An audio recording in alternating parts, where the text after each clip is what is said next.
আগতে পলিটিকেল পোষ্টবিলাকত শপত গ্ৰহণ আছিল, গতিকে শপত গ্ৰহণ মানেতো ঠিক এনেকুৱা বুজায় যে সেইদিনাই তেওঁ কাৰ্যভাৰ লোৱা নিচিনা এটা হয়।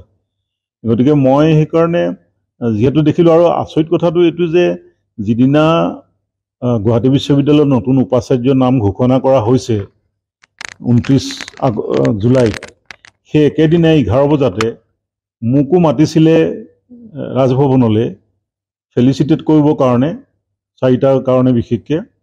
প্ৰথম কথা হৈছে গুৱাহাটী বিশ্ববিদ্যালয়ে এইবাৰ নাকৰ A+ গ্ৰেড পাবলৈ সক্ষম হৈছে।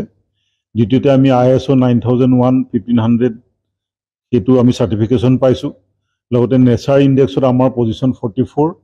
গতিকে এইখিনি যিখিনি আমাৰ কৃতকাৰ্যতা, সেইকাৰণে মোক তেওঁলোকে সিদিনা ৰাজ্যপালৰ ৰাজভৱনৰ পৰা আমাক ফেলিচিটেট কৰিবলৈ মাতিছিলে, আৰু সেই একেদিনে গুৱাহাটী বিশ্ববিদ্যালয়ৰ নতুন উপাচাৰ্যৰ শপত গ্ৰহণো হৈছে। কিন্তু যিহেতু ইমান 25 দিনৰ আগতেই নটিফিকেশ্যনটো হৈ গ'ল, ইয়াৰ আগতে আমি যিবিলাক দেখিছিলোঁ তেতিয়া সাধাৰণতে এদিন বা দুদিনৰ আগতে হয়, আৰু মানুহজনে আহি পেলাই ইয়াতে তেওঁ যোগদান কৰে। এতিয়া যিহেতু 25 দিনৰ আগতে কৰা হ'ল, গতিকে গোটেই বস্তুটো অকণ বেলেগ ধৰণৰ লাগিল, আৰু সেইকাৰণে মই মোৰ ফালৰ পৰাই নৱনিৰ্বাচিত নৱনিযুক্ত উপাচাৰ্যগৰাকীক কৈছোঁ যে তেখেতে যদি চাৰ্জ লয়, মই 12 বা 13 তাৰিখে দিবলৈ মই প্ৰস্তুত, আৰু তেতিয়া তেখেতে 14 আগষ্টত ল'ম বুলি মোক জনাইছে।